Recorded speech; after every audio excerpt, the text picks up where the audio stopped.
Bonjour à tous. Aujourd'hui, j'aimerais parler du marché du high yield américain et ce qui se passe dans les coulisses de ce marché en plein boom.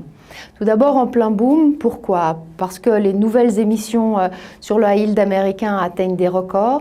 Au début du mois d'août, plus de nouvelles émissions en high yield américain ont été émises que sur toute l'année 2019.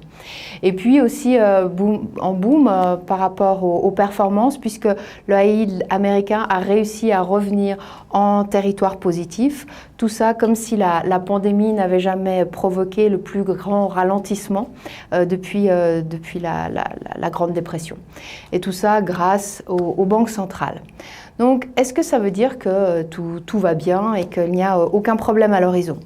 La réponse courte est clairement non. Si l'on regarde par exemple le rapport de Moody's sur les taux de défaut du mois de juillet, on se rend compte qu'il y a une accélération, en particulier aux États-Unis. Le taux de défaut a atteint 8,4% au mois de juillet, c'est quasiment le double par rapport au début de l'année.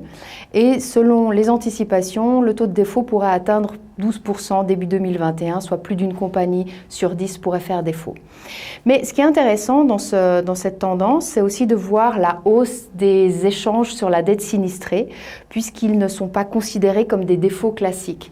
Donc ces échanges sur la dette sinistrée sont une proposition de l'émetteur aux détenteurs de l'obligation, soit de rallonger la maturité d'obligations existantes, soit de racheter à l'investisseur les obligations à une valeur de marché extrêmement dépréciée, et tout ce que la créativité permet de faire.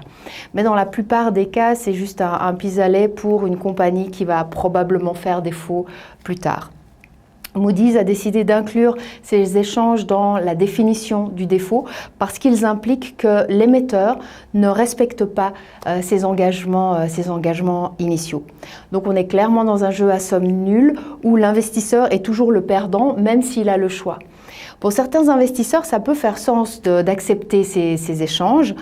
Par exemple, on peut penser que l'émetteur va avoir besoin d'un petit peu de temps en plus pour arranger sa situation. Ou bien il y a aussi la crainte de perdre davantage en poussant l'émetteur à faire défaut maintenant. Toujours selon Moody's, avant 2008, seulement 10% des défauts étaient de type de ces échanges. En mars cette année, ils ont déjà atteint 40%, donc une hausse colossale. Et jusqu'à maintenant, ce que l'on a vu, c'est que soutenir les marchés financiers, en particulier les marchés de crédit à travers la liquidité, ne permet pas de régler les problèmes de solvabilité ou les structures de capital qui sont intenables à moyen terme.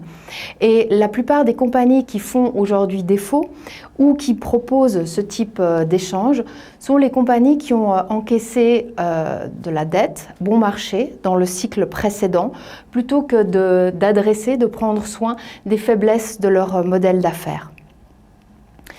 Et leur course en avant se termine lorsqu'elles ne peuvent plus accéder au marché pour refinancer de la dette qui arrive à échéance.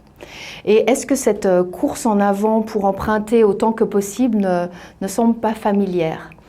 En fait, elle nous rappelle, si on regarde juste les chiffres des nouvelles émissions sur le high yield américain, de ce que nous pourrions être de nouveau en train de vivre maintenant, et nous donne aussi des indications de ce qui pourrait arriver dans le prochain cycle. Merci.